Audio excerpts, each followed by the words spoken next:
Welcome to Long Range Pursuit. This week, Gunwerks enthusiast Terry Fricks and Western Lands Outfitter guide Travis Murphy are gunning for a trophy mule deer.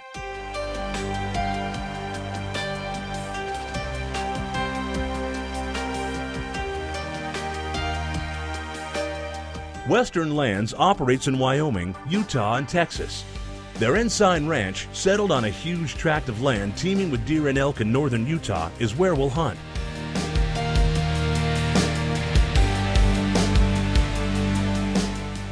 Since the animals are on the ranch 90% of the time, Terry can be very selective in his harvest.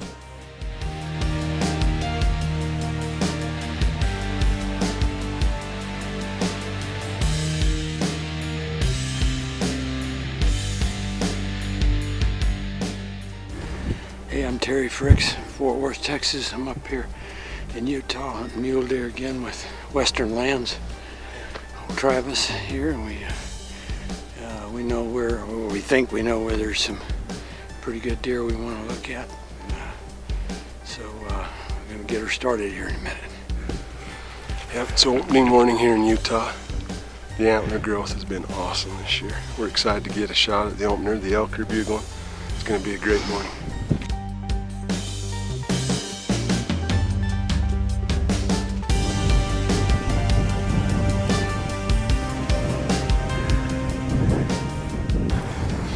Getting our way to the top first morning.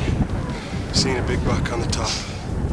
Challenge is this sucker is on the highest point on the whole ranch here on Ensign. We're getting across the canyon. It's going to be like a 700-yard shot.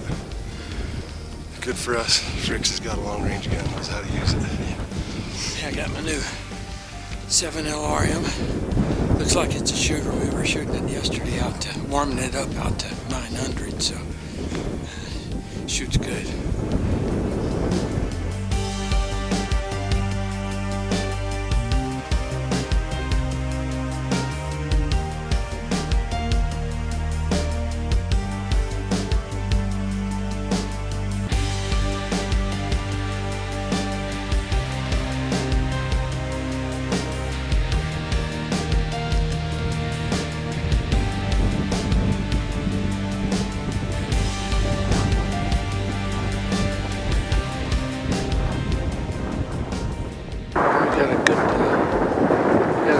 Pretty good deer here. Trying to get a look at his. Oh yeah, I see his eye guards there. Yeah. He's got decent mass. Good deer. I wish he was a little wider.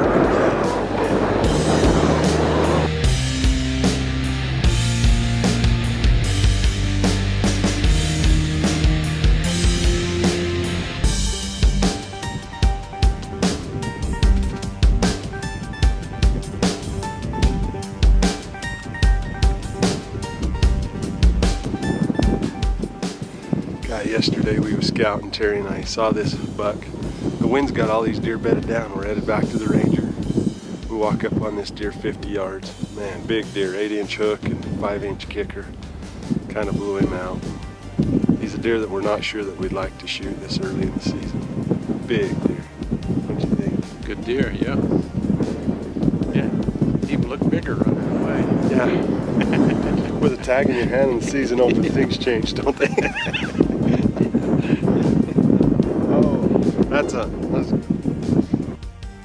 Well, Terry didn't break his record on the first day. The guys decide to call it a day, hoping for better opportunities with the next sunrise.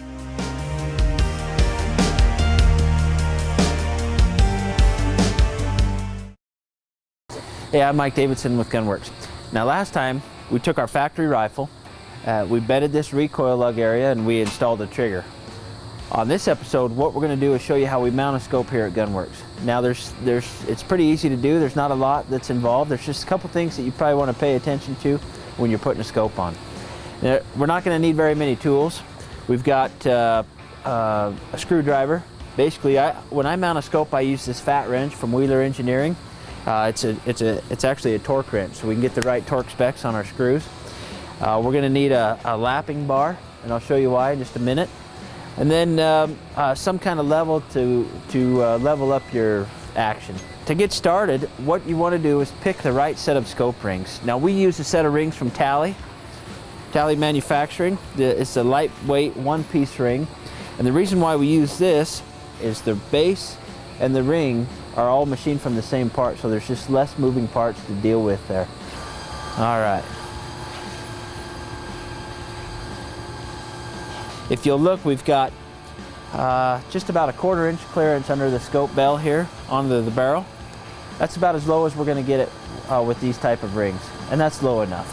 I'm going to go ahead and mount these rings. Now we're going to use just a little bit of thread compound tightener here. We don't want the Loctite that's going to freeze those in. We just want something that's going to hold those screws in and keep them from moving a lot.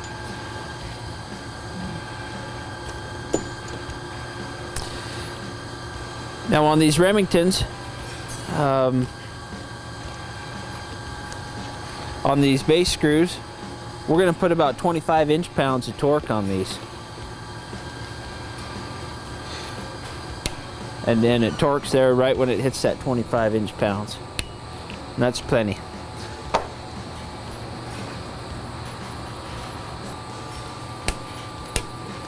All right. The next step in this process is we're going to actually lap the inside of these rings, and there's a couple reasons we want to do that. Number one is we want as much bearing surface as we can on the scope itself. We want over 70%. We want 100% if we can get it. Anything over 70, 75% is going to be good. Now, because these holes might not be in 100% alignment with each other on top of the action here, we're going to use this lapping bar with a little lapping compound. Same thing, you can get this whole kit from Wheeler Engineering. It's got your lapping bar, the compound, the fat wrench, the right bits. It's all in the same kit. But we'll use a little bit of this lapping compound, and it's just like some 500-600 grit compound that's going to hone the inside of these rings. Now we don't want to just go back and forth or right to left. We're going to just kind of get the motion. Just putting a little bit of that compound on using this bar, you can tell where we've worn the anodizing off of these rings. And that's a good indicator. It lets you know where your bearing surfaces are. What we want to do, every shooter is a little different depending on your length of pull and where you rest your cheek on the stock. You'll want to set your eye relief right now. Okay, this is where you're going to move that scope forward or back for the proper alignment.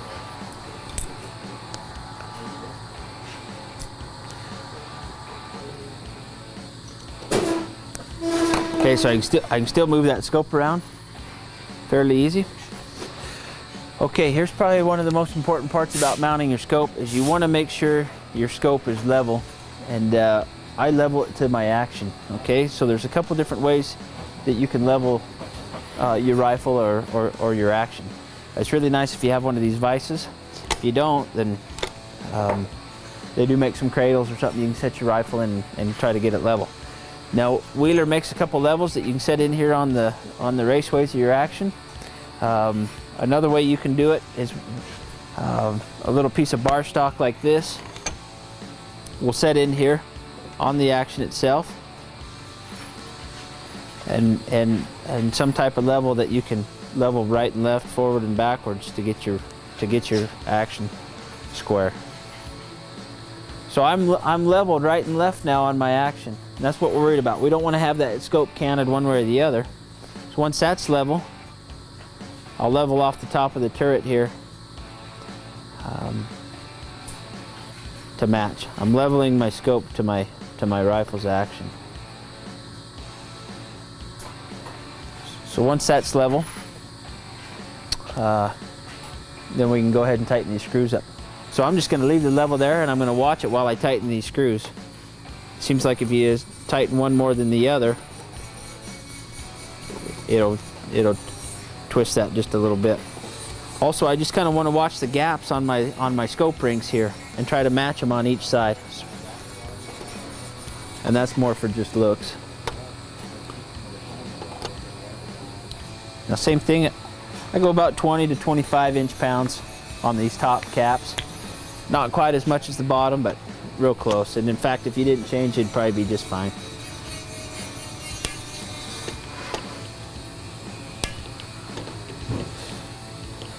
Sometimes there's a tendency to over-tighten them.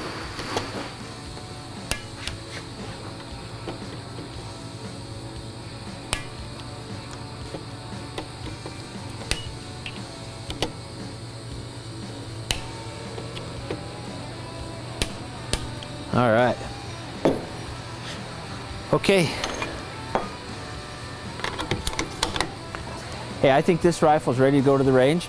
We've got our bases torqued to the right specifications. We've got our top caps also torqued to the right specifications. It looked like our scope was on straight up and down. I think what we're going to do now is we're going to go out to our G7 ballistics program. We're going to type off a drop chart that's going to help us at the range today. We're going to go out and do some break-in on this rifle, do some data collection. We'll come back and I'll show you how critical that information is to building the turret that's going to match. We'll catch that on the next episode right here on Long Range Pursuit. Welcome back to Long Range Pursuit. Gunwerks enthusiast Terry Fricks, with the help of Western Lands Outfitters, is diligently searching for his trophy mule deer on the Ensign Ranch in northern Utah.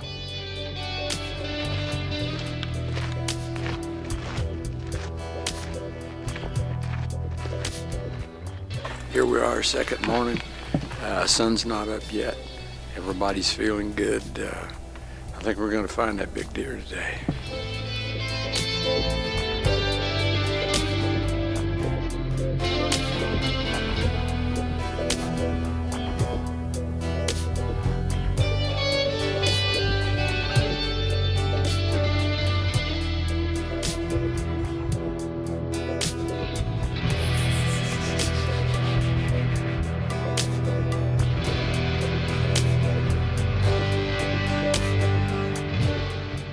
Just bucks, nothing to get excited about. Yeah, we're kind of making a circle around this mountain. We've seen the really big typicals what we're looking for. He's got a big frame. He's in there somewhere. We just keep looking.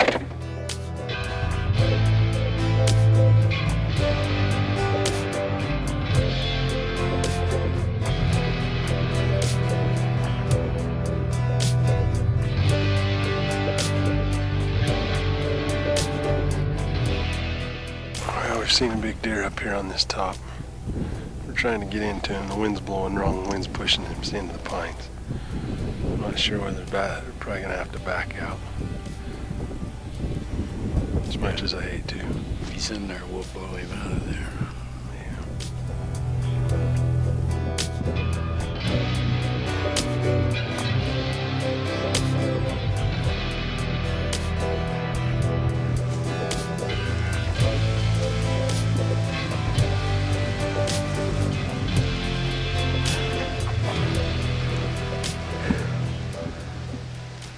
Second day here, evening of the second day here in Utah, hunting with Western Lands. Travis Murphy, seeing a lot of good deer, looking for some specific deer, and we're going to find them this evening, having a good time. It's been a challenge. These deer in transition from going from velvet to hardhorn. They've changed their patterns a little bit. We're confident we'll pick them up, but it's a little different time of year. Enough time, we'll put them together. Oh yeah. Get her done. Well,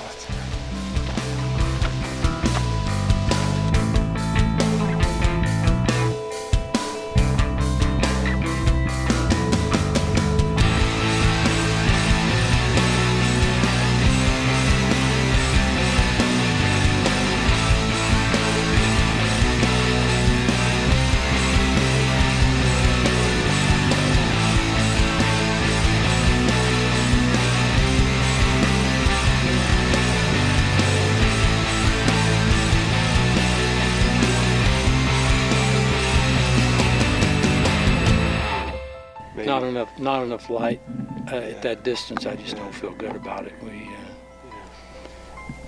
No, I won't take the shot right now. Yeah, that's a good call. I think we I think we just be here at first light and hope he gives us some run at him on the open. It's a little closer and we didn't have that glare, it'd be a different deal, but just not good. Oh, he's in a tough spot when I first seen him. Yeah. He was in that thick stuff. I just would see pieces. I couldn't quite identify him until all of a sudden I seen those double kickers and that big back. Yeah, even if we'd have got on him there, he was moving the whole He time never I stopped. saw him. So The sagebrush, he just steadily moved all the way across. We needed that. And at 8:25, he needed to stop. Oh yeah. Did you get a good enough look at him though, seriously? Yeah. Oh yeah, he's one of those kind of deer you don't have to study. No. You know, we've looked at a lot of 190s. And that, Yeah, he's just a standout, you know. yeah, you look at those and you put him next to one of them. He's a big deer. With precious light fading and conditions unfavorable, Terry made the right and often difficult choice to wait for better conditions. But will the buck be there tomorrow, or will Terry go home empty-handed? You're back with Long Range Pursuit. Last evening, Terry Fricks and Western Lands guide Travis Murphy made the difficult decision to pass on a trophy mule deer due to less than favorable shooting conditions. With heightened nerves and a very early rise, they hope to find him before he's gone for good.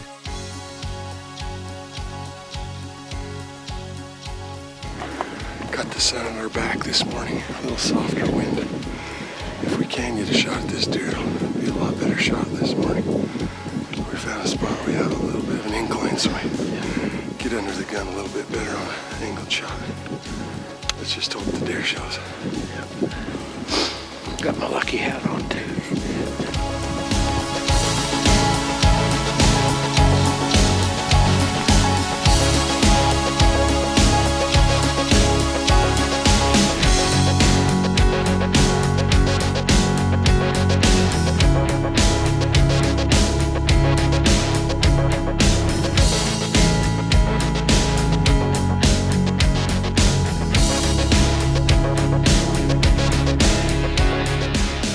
All right, checking the range, Travis. One more time.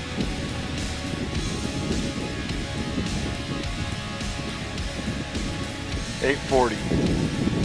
Corrected, 840. Corrected 840. All right, we're there. All right. Got a minute to spin. All right. About a 3 mile an hour wind left to right. I'm gonna hold a minute and a half.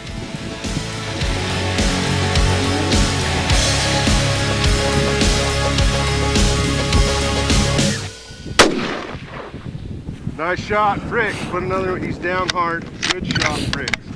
He's down hard doing the quivers. Sorry to yell at you. That's all right. Yell all the hell you Sorry to want yell at you. Nice shot, Terry Fricks. I don't see any movement. There's no movement. I can see his antler. Nice shot, fellas. I hate to get out of this scope for a minute. I would I'm gonna Stay there. right You here. guys stay there. You guys stay there. Oh, way to go, see it? Terry! Huh? That is, Man, we got him. What a hunt, huh? oh my What a God. hunt. Way to go, Terry! That is awesome. Tell me you see anything moving. I don't see any movement. This is great. This is great. That's a hell of a deer. That's a deer of a lifetime right there.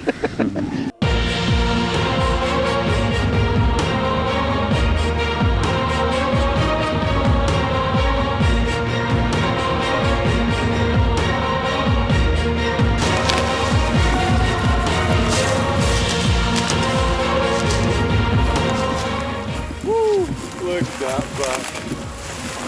Sweet.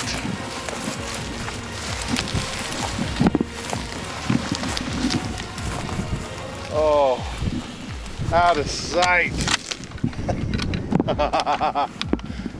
Oh my heck, look at that buck. God almighty, look at the mass. Look at the mass and hooks and eye guards. Burning the width. Look at that deer. Look at that. Holy Yeah. smokes. That's a mule deer. Right there. Wow. Awesome. Yeah. Man, this is why we do this stuff. For days like this. Looks like Terry topped his last year record with a bigger buck and a longer 840-yard shot. If you'd like to hunt with Western Lands too, check out www.westernlandshunting.com. Thanks for watching Long Range Pursuit. Hunting apparel for Long Range Pursuit provided by Sitka and Kenetrek Boots of Montana. License applications made through Cabela's Tags. Brought to you by Gunwerks, G7 Optics, Night Force, Hornady, Flatline Ops, and Caldwell Shooting Supplies.